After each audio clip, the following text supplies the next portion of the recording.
So hello guys, आप देख सकते हो द फंक्शन ब्लूप्रिंट के एक और क्वेश्चन के साथ है हम लोग। अगर आपको इस शीट को एक्सेस करना है, सारे क्वेश्चंस एक लिस्ट की फॉर्मेट में चाहिए, कोई हिंट्स वगैरह नहीं, सिर्फ क्वेश्चन एंड द ऑप्शंस। तो आप डिस्क्रिप्शन में जाके हमारी वेबसाइट पे जा सकते हो। वो वेबसाइट बेसिकली है, उसमें सारे फ्री शीट्स हैं। तो ये आपको सबसे पहले दिख जाएगी। 41 क्वेश्चंस है फिलहाल के लिए। और ये जो क्वेश्चन है, तो हम इस क्वेश्चन को शुरू करने वाले। एंड ये जो क्वेश्चन है, इससे आप कह सकते हो as the starting point of miscellaneous questions. तो अभी तक ना हम बड़े टॉपिक वाइज क्वेश्चंस चल रहे थे। हमने रेंज डोमेन कवर किया, हमने कॉम्पोजिशंस कवर किए, इनवर्स कवर किया, हमने इवन ऑड फंक्शंस कवर किया और जो थोड़ी बहुत प्रॉपर्टीज होती हैं। एंड हमने फिर कवर किया है दी पीरियोडिसिटी। ठीक है, तो हमने काफी कुछ कवर किया एक फंक्शन के बारे में। लेकिन देयर आर सम क्वेश्चंस जो कि आपको एक अपग्रेड देते हैं। ये स्पेसिफिकली फंक्शंस के बारे में नहीं है, but these are the miscellaneous ones. ठीक है, ये आप कह सकते हो मल्टीपल कॉन्सेप्ट्स वाले हो सकते हैं, या फिर ऐसे जो डिफरेंट डॉट्स को कनेक्ट करने के लिए हेल्प होते हैं। ठीक है, तो एक चीज ध्यान रखना, कभी भी आप मैथ्स को as a chapter and chapter 1 chapter 2 ऐसे करके पढ़ोगे तो बहुत दिक्कत होगी, बहुत दिक्कत होगी। कोई क्वेश्चन अगर इसको और इसको मिलाकर बन गया तो बहुत दिक्कत होगी। लेकिन अगर आप ये बोलते हो टूल 1, ठीक है, टेक्निक 2, ऐसे करके हर एक चीज को एज सेपरेट इंडिविजुअल कॉन्सेप्ट्स देख के अगर पढ़ते हो, तो आप डिफरेंट डिफरेंट चीजों को ना कनेक्ट कर पाओगे। ठीक है, तो ये एक मेरे हिसाब से पर्सपेक्टिव का खेल है। बाकी हम शुरू करते हैं इस क्वेश्चन को सॉल्व करना। हमें बोला है कि यहाँ पर एक सिस्टम ऑफ लीनियर हमारे पास इक्वेशंस गिवन है। बहुत ही सिंपल है कि देखो, हमारे पास ए बी सी डी चार वेरिएबल्स हैं और चार ही इक्वेशंस है। बहुत ही सिंपल सा फंडा होता है, जितनी इक्वेशंस जितनी हमारे पास उतने ही वेरिएबल्स अगर है, तो ये इजीली इजीली सॉल्व हो जाएंगे। बट बात यही हो जाती है कि यार मैनुअली, ठीक है, मैन्युअली इन चार इक्वेशंस को सॉल्व करना और फिर ए बी सी डी को यहाँ पर पुट करके रखना ताकि हम इसका आंसर निकाल सके, ये बहुत ही मुश्किल है। आप सोच के देखो, ये मुश्किल है कि नहीं, है ना? तो यहाँ पर एक चीज है जो कि इस क्वेश्चन को सॉल्वेबल बनाती है अंडर 2 मिनट्स। ठीक है, 2 मिनट में इसको अगर सॉल्व करना है, तो आपको सोचना होगा कुछ मिसेलेनियस। समझ रहे हो, इसका मेन मोटिव ही यही है कि आपको कुछ हट के सोचना है।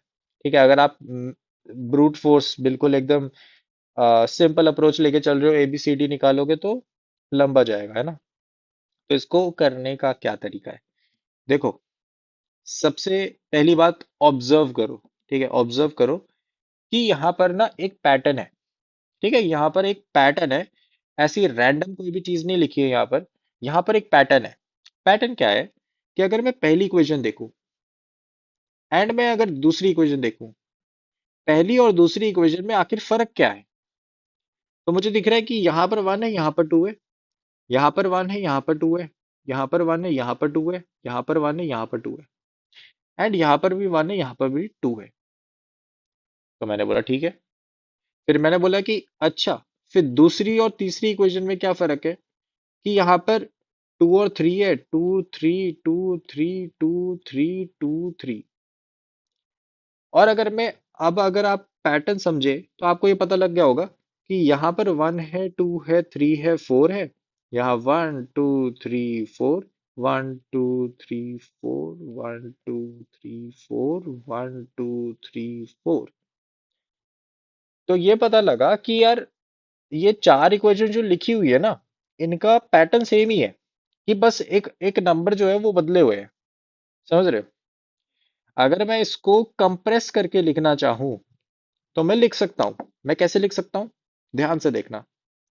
मैं कंप्रेस करके क्या लिख सकता हूं कि ये एक्चुअली चार इक्वेशंस को कंसोलिडेट अगर मैं करूं, तो वो कुछ ऐसी हैं।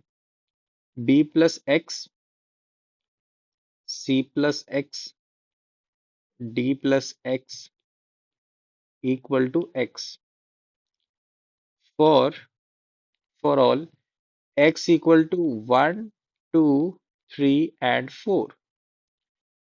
सो अगर आप नोटिस करो, मैंने इन चार इक्वेशंस को कंप्रेस करके लिख दिया। ठीक है। एंड अब आपको ना एक चीज दिख रही होगी कि ठीक है, ठीक है, यहाँ पर एक ऑब्जर्वेशन क्या है कि इसमें ना एक्स को मैं यहां लेके जा सकता हूँ। ठीक है, एक्स को मैं यहां लेके जा सकता हूँ। अब आप बोलोगे कि ठीक है भाई, एक्स को वहां तो लेके जा सकते हैं, ठीक है, तो होगा क्या, क्या फायदा क्या है उसका? तो उसका फायदा ना नेक्स्ट स्टेप पे दिख जाएगा। तो अगर मैं ऐसा कुछ कहता हूं कि a plus X, B plus X, C plus X, D plus X minus का एक्स इक्वल टू 0 है for for all X equal to 1 2 3 and 4। तो ये दिख जाता है कि अगर मैं ये देख रहा हूं कि इन एक्स की वैल्यूज के लिए ये जो क्वांटिटी है वो 0 हो जाती है, देन आई कैन से कि अगर मैं इसको एज अ फंक्शन मानूं, ठीक है, if I consider this as a function, let's say ये हमारे पास कैपिटल एफ ऑफ एक्स है। तो अगर मैं इसको एज अ फंक्शन मान रहा हूँ, है ना, इसको पूरे को एज अ फंक्शन मान रहा हूँ, तो बहुत सिंपल सी फंडा है कि भाई अगर मैं 1 डाल रहा हूँ, 2 डाल रहा हूँ, 3 डाल रहा हूँ या 4 डाल रहा हूँ, तो इन वैल्यूज को डालते ही ये वैल्यू 0 हो जा रही है। इसका मतलब क्या है कि 1 एक्चुअल में इस पूरे फंक्शन का फैक्टर है ना, सॉरी रूट है। एंड अगर 1 इसका रूट है तो x माइनस 1 इसका एक फैक्टर होगा। बहुत ही सिंपल। हमने क्या यूज किया है? Factor theorem. बहुत ही बेसिक फैक्टर थ्योरम 9वीं 10वीं में पढ़ाई जाती है, उसको यूज कर रहे हैं।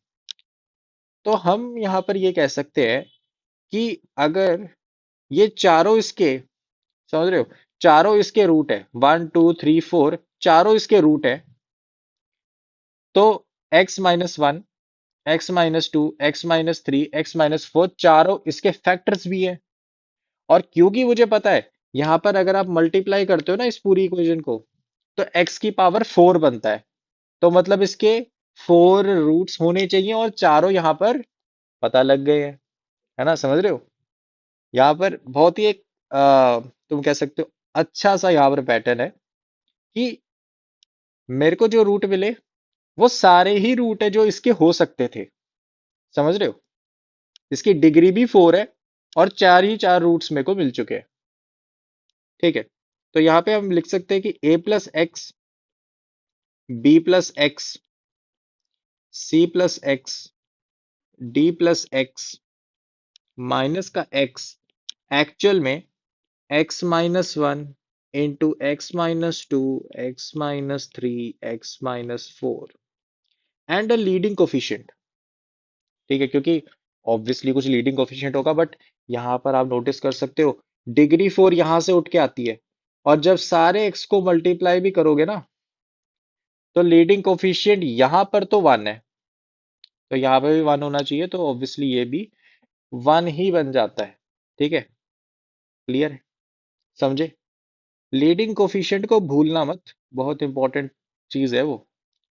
क्लियर है? तो मेरे पास ये सिनेरियो आ गया। क्लियर है?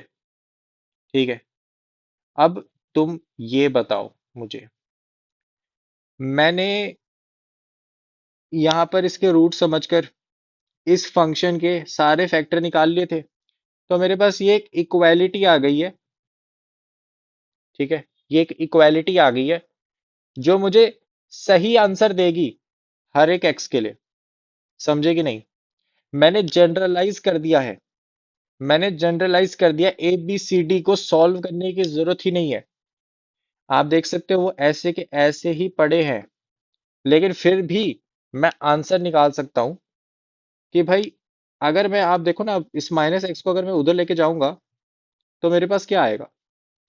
मेरे पास आएगा कि a plus X B plus X, C plus X, D plus X equal to X minus one, X minus two, X minus three, X minus four and plus में एक्स। और अगर आप सोच रहे हो क्या ये ओरिजिनल जो हमारे थे कि भाई ये वन डालने पे वन आता है, क्या ये सेटिस्फाई होगा यहाँ पर? तो बिल्कुल होगा। क्यों नहीं होगा? क्योंकि आपको पता है, देखो यार सिंपल है, वन डलेगा तो ये पूरा जीरो हो जाएगा एंड यहाँ पर वन आ जाएगा, जो कि हमने ओरिजिनली यहाँ पर सोचा हुआ था। समझ रहे हो? तो यहाँ पे बेसिक आइडियोलॉजी क्या है? बेसिक अगर आइडियोलॉजी पता है, कई टीचर्स जो होते हैं सॉल्व करने वाले, या फिर जितने भी आप सॉल्यूशंस देखोगे ना ऐसे क्वेश्चंस के, वो क्या करते हैं, सिंपल इंट्यूशन इंट्यूशन बताते हैं कि अच्छा ये था ना, तो आप सोचो ये इसके फैक्टर्स थे, प्लस का एक्स लिख दो साथ में, यहाँ पर ऐसे इधर से इस स्टेप से सीधा घुस जाते इस स्टेप पे। लेकिन इसके बीच में ये है, इसके बीच में ये है, फैक्टर थ्योरम है। समझ रहे हो?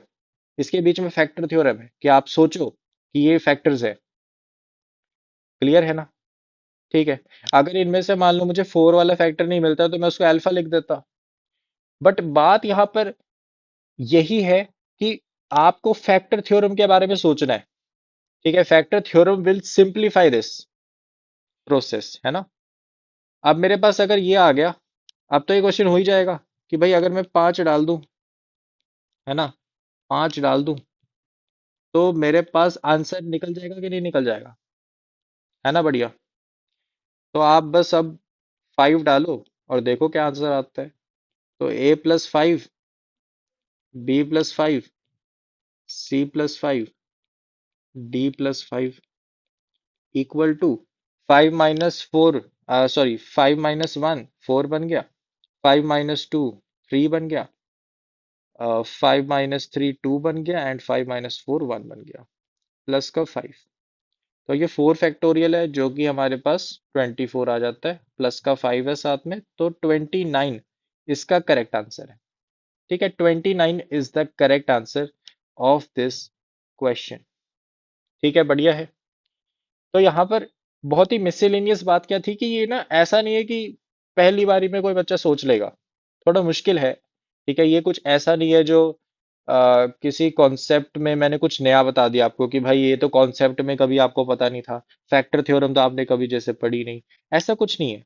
ये सिर्फ ऐसी चीजें है जो कभी सीखने से ही आती है। ठीक है, समझ रहे हो? एक्सपोजर से आती है कि आपने ऐसे क्वेश्चंस करे तो आपको पता लगा अच्छा ये भी चीज एग्जिस्ट करती है, ऐसे भी कर सकते हैं इस चीज को। और इससे ही ना काफी वैरायटी की प्रॉब्लम सॉल्विंग बनती है कि अब आप ना ऐसे नहीं सोच रहे कि अरे एक चैप्टर वाइज सोचना है, नहीं। अब आप सोच रहे टूल वाइज कि यार हर एक चैप्टर में ना मेरे को कुछ टूल्स मिले, कुछ टेक्निक्स मिली कि हाँ इन टेक्निक्स को ना मैं तब तब अप्लाई कर सकता हूँ जब जब वो वैलिड हो। समझ रहे हो? तो इससे थोड़ी सी जनरलाइजेशन आती है, फिर आप ये नहीं सोचते कि अरे चैप्टर किस चीज का टेस्ट है, ठीक है, कौन से चैप्टर का टेस्ट है, क्या चीजें आ रही हैं, नहीं। अब आप सिंपल कॉन्सेप्ट वाइज चलते हो। आपको बस ये पता है कि भाई अल्टीमेटली मुझे मेरे को कॉन्सेप्ट्स पे टेस्ट किया जा रहा है।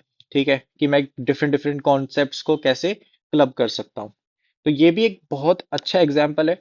और ये तो एक बहुत बेसिक क्वेश्चन है मेरे हिसाब से, इस मिसलेनियस टाइप का। इसको भी एक्सपैंड करके एक बहुत बढ़िया क्वेश्चन बना हुआ है। एंड वो मैंने ऑलरेडी कवर किया हुआ है किसी वीडियो में। मुझे अगर लिंक मिलेगा तो मैं डिस्क्रिप्शन में डाल दूंगा, बट आई होप सो कि फिलहाल ये कॉन्सेप्ट आपको समझ आया होगा। कुछ बड़ा नहीं है। ठीक है, सिंपल ऑब्जर्वेशन की मैं इनको क्लब कर सकता हूँ, एंड क्लबिंग के बाद एक सिंपल सी ऑब्जर्वेशन कि अगर मैं सब कुछ एक तरफ लेके जाऊं तो मेरे पास रूट्स पड़े हैं, एंड अगर मेरे को रूट्स मिल गए तो फैक्टर थ्योरम लगाते ही ये हो जाता है। ठीक है, तो ये एक बहुत ही सिंपल सा है, कुछ स्टेप्स है इसमें involve. And I hope so clarity मिल गई होगी इसके ऊपर।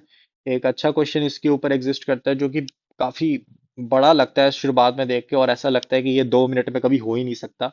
बट वो एक अच्छा सवाल है और इसके ऊपर बेस्ड है। ठीक है, कभी कभार पता होना चाहिए कि हाँ इस कॉन्सेप्ट का और भी एक अच्छा क्वेश्चन एग्जिस्ट करता है। मैं ट्राई करूंगा उसको डिस्क्रिप्शन वाले लिंक में डालने का। एंड या उसका सोल्यूशन भी बनाया हुआ है मैंने। तो या मज़ा आएगा उसको सॉल्व करने में भी आपको। तो मिलते हैं अगले क्वेश्चन के साथ।